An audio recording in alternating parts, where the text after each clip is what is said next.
कार्यक्रम के हमारे अध्यक्षीय आसन पर विराजित उप प्राचार्य संजय यादव सर, सामने बैठी हुई शिक्षिका, बेटियां, बहनें और प्यारे बच्चों, यह जो दिन है ये दो दृष्टिकोण से बड़ा हमारे लिए पूजनीय दिन है।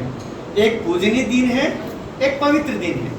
पूजनीय दिन इसलिए है कि यह ऋषि वाल्मीकि का जन्मदिन है, उनका जयंती वर्ष है। और पवित्र दिन इसलिए है कि आज के दिवस को ही जो रात्रि होती है उस दिन बड़ी ही पवित्र रात्रि उसको माना गया है।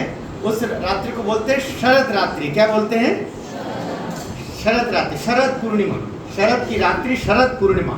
और कहते हैं कि इस रात्रि को आसमान से औषधियाँ चंद्रमा की किरणों में संकलित होकर के और जो दुग्ध रखा जाता है छतों पर या खुले मैदान में, वहाँ पर वह प्रविष्ट होता है और उसको पीना अमृत तुल्य होता है, ऐसी धारणा है। और विज्ञान ने इसको माना भी है।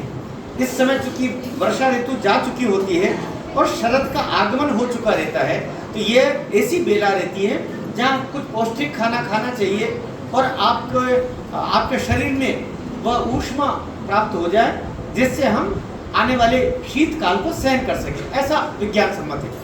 आज का दिन मैंने कहा जैसे दो दृष्टिकोण से महत्वपूर्ण है। यह हमारे लिए एक पूजनीय दिन है क्योंकि ऋषि वाल्मीकि का यह जन्मदिन है, जयंती वर्ष है। बच्चों, काल 4 हुए हैं। पहला काल हम सतयुग बोलते हैं, जब देवता सृष्टि पर, धरती पर विचरण किया करते थे। और हमारे भारतवर्ष को तो देवभूमि इसीलिए कहा जाता है, देवता यहाँ विचरण करते थे। सतयुग, सतयुग के बाद में आता है त्रेता युग। कौन सा युग आता है? जोर से बोलिए, कौन सा युग आता है? त्रेता युग आता है। त्रेता में प्रभु श्री राम हुए। प्रभु श्री राम के जन्म के साथ त्रेता युग आरंभ होता है और उनके निर्वाण के साथ में, उनका सृष्टि से वापस स्वर्ग लोक का जो उनका प्रस्थान करते हैं, उसके साथ ही त्रेता युग समाप्त होता है। और उसके बाद में एक नटवर नागर का जन्म होता है। उस नटवर नागर का नाम है भगवान श्री कृष्ण। भगवान श्री कृष्ण के जन्म के साथ में द्वापर युग शुरू होता है। कौन सा युग शुरू होता है? द्वापर युग। जोर से बोलिए, कौन सा युग? द्वापर युग में भगवान कृष्ण जब वापस स्वर्गारोहण करते हैं, उनके जाने के साथ ही द्वापर युग समाप्त होता है और हमारा युग शुरू होता है, अर्थात कलयुग शुरू होता है। कौन सा युग शुरू होता है? कलयुग। अब कलयुग अभी चल रहा है और कहते हैं कि ये अभी बहुत लंबे समय तक चलेगा। इसका आकलन यूँ किया जाता है कि जब पाप इतने बढ़ जाएंगे कि वो कहीं बहुत ज्यादा अति सर्वत्र वर्जयते, तो वर्जना की सीमा तक चला जाएगा, जहाँ पर वर्जना शुरू हो जाती, मनाही शुरू हो जाती। कैसे ना, यहाँ से प्रवेश वर्जित है, तो एक वर्जना जब शुरू हो जाती, संस्कृत का शब्द है, उसके बाद में कहते हैं कि कोई शक्ति आएगी और वो वापस सब प्रलय आ जाएगा और सब समाप्त हो जाएगा। तो जैसे हमारे इस कलयुग के आगमन के समय पे कहा जाता ना, हमारे प्रसाद जी ने कहा कि हिमगिरी के उत्तुंग शिखर पर बैठ शिला की शीतल छांव, एक मनुष्य भीगे नैनों से देख रहा था प्रलय प्रवाह। नीचे जल था, ऊपर थल था, एक प्रलय था, एक सगन, एक तत्व की ही प्रधानता कहो उसे जड़िया चेतन। इसलिए कहा गया सब कुछ नष्ट हो गया और वापस सजन। क्योंकि हमारे देवता भी 3 हुए प्रमुख देवता। कितने होते हैं बच्चों? जोर से बोलिए, कितने होते हैं? ब्रह्मा, विष्णु, महेश। और इन तीनों के भी 3 काम हैं। विष्णु पालनहार है, ब्रह्मा उसके जैसे जन्मदाता है, और एक संवारक है महेश भगवान भोलेनाथ संवार कर देते हैं। ब्रह्मा फिर बनाते हैं, विष्णु फिर पालते हैं, ब्रह्मा, विष्णु, महेश। तो ये तीनों, और ये अजर अमर है। बाकी देवता हमारे जो देवी शक्तियां हैं, आते हैं, जाते हैं, चले जाते हैं। आप भी देवता बन सकते हैं। 33 करोड़ देवता इसीलिए किसी समय कहा गया था क्योंकि सृष्टि पर ही 33 करोड़ मनुष्य कभी रहा करते होंगे। उन सबको मिला करके सब देवता बन सकते हैं। एकमात्र सनातन धर्म ऐसा है जो आपको देवता बनने का अधिकार देता है। आपके ऊपर है, आप देवता बनना चाहें देवता बन सकते हैं, और अगर नहीं तो राक्षस भी बन सकते हैं। राज से राम भी हुए, राज से रावण भी हुआ। इसलिए जो राशियों पर चलते हैं, राशि सब कुछ नहीं है। राशि के तहत आपका कार्य कैसा है, हथेली की रेखाएं बनती है, बिगड़ जाती है, बहुत कुछ आपके देवताओं ने कहीं लिखा होगा, विधाता ने लिखा होगा, लेकिन आपके कर्म वैसे नहीं रहते, वे भी वापस नष्ट हो जाते हैं। और अच्छे कार्य करते रहे तो रेखाएं बनना शुरू हो जाती है। रेखाएं शाश्वत है, विज्ञान मान चुका है, ज्योतिष के तहत ये सब सच होता है। लेकिन आपके कर्म वैसे नहीं है तो शुभ कार्य भी होते होते रह जाएगा। और आपने अगर बुरे कार्य पे तल्लीन हो गए, उधर आप प्रवृत्त हो गए, तो आपके जो अच्छी भाग की रेखाएं ये भी समाप्त हो सकती है, ऐसा कहा जाता है और ये विज्ञान भी मानता है। तो ऋषि वाल्मीकि कहते हैं कि रत्नाकर डाकू के रूप में विख्यात थे। उनका नाम था, पहले वाल्मीकि तो बाद में पड़ा, पहले वे रत्नाकर डाकू के नाम से थे। किस नाम से थे? जोर से बोलिए, जोर से बोलिए, किस नाम से?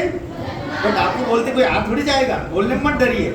उनका क्या नाम था? रत्नाकर। और वे डाकू है तो कोई पुण्य का काम, सत्यनारायण की कथा तो नहीं करते रहेंगे, क्या करते रहेंगे? डाका डालना। डाका डालना मतलब दूसरे के धन को छीनना। तो वे इस तरीके से अपने परिवार का पालन पोषण किया करते थे। उनकी माँ, उनके परिवार के सबका वो पालन पोषण। तो कहते हैं एक दफा नारद मुनि आए और कहा कि क्यों तुम जो ये लोगों को मारते पीटते हो, उनका धन छीन लेते हो, आखिर इसके पाप के भागीदार कौन होंगे? तुम कई बेचारे जिन्होंने धन कमाया है और निरीह लोग जाते हैं, उनको तुम पीटते हो, उनका धन ले लेते हो, इसका पाप किसको लगेगा? तो बोले पाप किसको लगेगा? ये जो लेके जाता हूँ मैं अपने घर में सबको देता हूँ, सबको लगेगा। तो बोले एक दफे जाके उनसे पूछ तो लेना, तुम्हारी पत्नी से, तुम्हारे बच्चों से, तुम्हारी माँ से, पिता से, सबसे पूछना कि इसका पाप किसको लगेगा जो तुम धन लूट के ले जाते हो। वो घर गए, धन लेके गए लूटा हुआ, और जाकर के और फिर पूछा, अपनी पत्नी से पूछा कि ये जो मैं लूट के लाता हूँ और तुम सबका भरण पोषण होता है, तो इसका पाप किसको लगेगा? और पाप तुमको लगेगा, लूटते तो तुम हो, तुम पति हो, तुम्हारा कर्तव्य बनता है कि जहाँ हो तुम तो हमारे लिए कमा के लेके आओ। बच्चों से पूछा, बोले आपको लगेगा, हमारी क्या जिम्मेदारी, हम तुम्हारे बच्चे। माता पिता सब जब मुकर गए तो कहते कि वो वापस उल्टे पांव नारद जी के पास में आए और कहा कि मुझे क्षमा कर दो, मैं एक ऐसा पाप कर रहा था जिसका भागीदार मैं ही बनूंगा।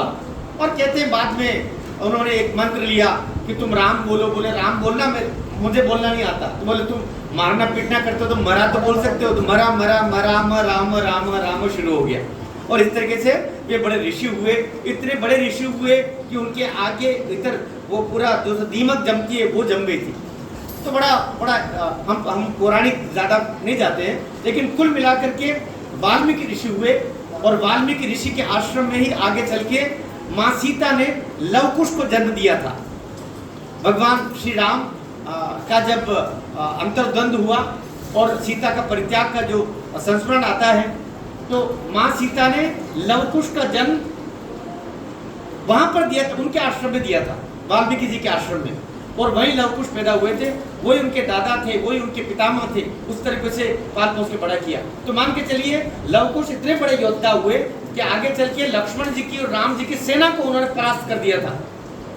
तो ये आखिर पारंगत किसने किया था? वाल्मीकि ने। और पहले के ऋषि मुनि केवल हवन पूजन, पहले के ऋषि केवल माला फेरने यही नहीं करते थे, सारे ऋषि शस्त्र चलाना भी जानते थे, बल्कि शस्त्र चलाना सिखा करके वे युवकों को तैयार करते थे, जो वाल्मीकि ने लवकुश के रूप में किया। तो इसलिए केवल आजकल हम देखते ना कि केवल उनको पांडित्य आता है, पुराणे आते हैं। पुराण नहीं, पुराणों की रक्षा के लिए, शास्त्र की रक्षा के लिए आपको शस्त्र चलाना पहले आना चाहिए, बाद में आपको शास्त्र आपको आता है। यदि आपको शस्त्र नहीं आता है, शस्त्र का ज्ञान नहीं है, तो शास्त्र भी आपको बचा नहीं पाएगा। इससे शास्त्र तो आप जानिए लेकिन शस्त्र को पहले जानिए। इसलिए ऋषि वाल्मीकि आज के युग की ज्यादा आवश्यकता है। धर्म के व्याध्येता, अपने समय के ज्ञाता, समय की रेखाओं को बहुत आगे तक भांपने वाले, और प्रभु श्री राम के जीवन को, उनका जीवन आगे बढ़े उससे पहले लिख के दे दिया था। उन्होंने रामायण तब लिख दी थी जब सब कुछ हुआ ही नहीं था। कहते प्रभु श्री राम तो उस समय वनवास में ही गए थे, वनवास के दौरान ही उन्होंने पूरा रामायण लिख करके और बता दिया था नारद मुनि जी को कि ऐसा ऐसा होने वाला है। तो जो कुछ घटित होने वाला है उसका पहले ही उन्होंने अपनी सूक्ष्म दृष्टि से वाल्मीकि जी ने देख करके और लिख दिया था। तो एक अमर ग्रंथ है। और मैं तो चूंकि हिंदी का प्रोफेसर रहा हूँ, इसलिए मैं कॉलेज में भी बोला करता था, वाल्मीकि नहीं होते तो गोस्वामी तुलसीदास नहीं होते, और गोस्वामी तुलसीदास नहीं होते तो रामचरितमानस नहीं होती, और रामचरितमानस नहीं होती तो प्रभु श्री राम जो हर हिंदू के घर में पूजा के आले में पहुंच गए, नहीं पहुंचते। इसलिए वाल्मीकि जी ने बहुत बड़ा काम किया। वाल्मीकि कृत रामायण कहते हैं कि लगभग 5000 वर्ष पहले कहीं रचित हुई होगी। पहले वो कंठ से कंठ पे चलती थी। पहले के सारे हमारे चारों वेद और सारे ग्रंथ एक शिष्य से दूसरा शिष्य, दूसरे शिष्य से तीसरा शिष्य, गुरु अपने शिष्यों को सिखाया करते थे।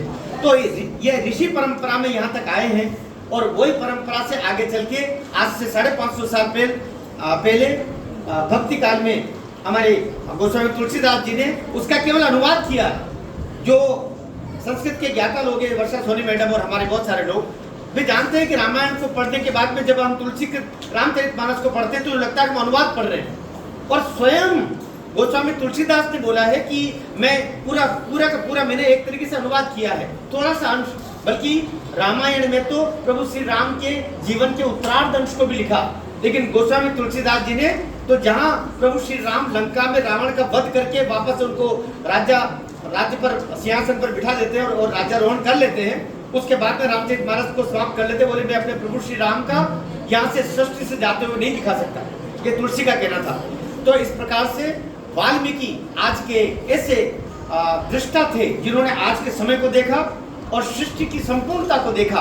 उनका स्मरण करना, पूरे युग का स्मरण करना है। एक बार भगवान श्री राम का जय बोलेंगे, जो उनकी भी आराध्य है। बोलिए भगवान श्री राम की, सीता मैया की, लक्ष्मण भैया की, ऋषि वाल्मीकि की, ऋषि वाल्मीकि की, ऋषि वाल्मीकि की, भारत माता की।